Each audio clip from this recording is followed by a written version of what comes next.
So our first GP is on multiplying binomials, and as we just defined binomials, they are two-term polynomials. So for this one here, we have two terms, 2y and -3, and the second binomial is made up of the term y and a +2. So what we're going to do here is we're going to multiply these two binomials together. Now, in order for us to multiply the two binomials together, we must take everything in the first binomial and multiply it to everything in the second binomial.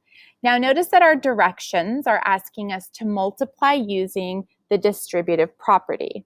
And the distributive property is where we take the value in front of the parentheses and we distribute it to everything inside of the parentheses that come after it. So what we're going to do here is we're going to take the first binomial and we're going to break it apart into its two terms. So again, we have the term 2y and -3. And so we're going to rewrite this so that each of these two terms is written directly in front of our second binomial, which is y plus 2. So if I rewrite it, it's going to be 2y times y plus 2 minus 3 times y plus 2. So whatever that sign is on the second term, you need to make sure that you're writing that sign in front of this number, even if it's a positive, because we don't want it to look like we're multiplying this whole thing by this whole thing. It's going to be addition or subtraction based on this sign here. So once we've broken up the first binomial, we're going to take that piece and we're going to distribute it to everything inside of the parentheses. So I'm going to take this 2y and I'm going to distribute it to the y and to the 2. So 2y times y gives us 2y to the second power. 2y times +2 gives us a +4y. Now, just like we saw in lesson 1-4, I'm going to stack any like terms that I have as I distribute. So from here, I'm now going to distribute the -3 into this same set of parentheses. So -3 times y and -3 times a +2. So -3 times y is simply -3y. And -3 times +2 gives us a -6. So from there, I go through and I combine any like terms that we have when we've stacked. So this is going to give us 2y squared. +4 minus 3 gives us a +1y. So +y. And the -6 is the only constant, so that's going to be -6.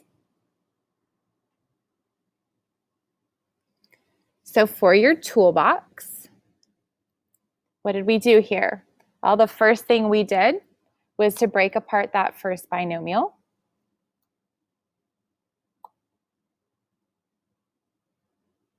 We break the first binomial into two parts. After we do that, we distribute each of those parts into the second binomial. Now I'm going to start referring to this as double distribute. So double distribute is where we take the two terms from the first binomial and we multiply each of those terms to the second binomial. From there, we stack our like terms and we combine them.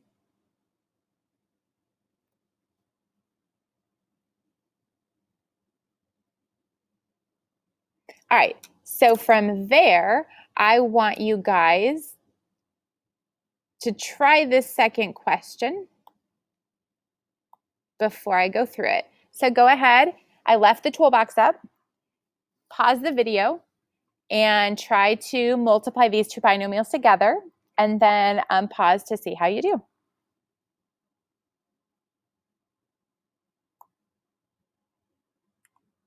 All right, so again, let's just go ahead and follow those toolbox items. So first, I'm going to break the first binomial into two parts. So my two parts are 3x and +5. I'm going to multiply each of those parts, or double distribute, to the second binomial.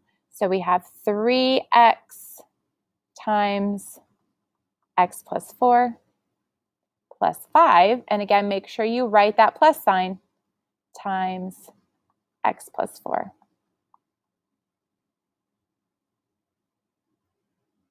So if I distribute the 3x into that first set of parentheses, 3x times x gives us 3x squared.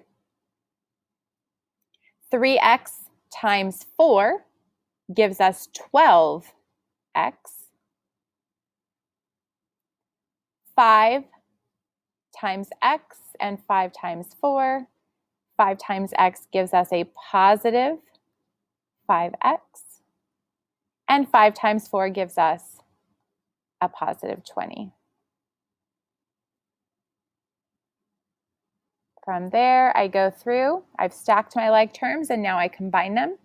Well, we have 3x squared with no like term, so that remains 3x squared. 12x plus 5x gives us 17x. And that constant 20, again, does not have anything to combine with, so it just stays positive 20. And that is multiplying two binomials.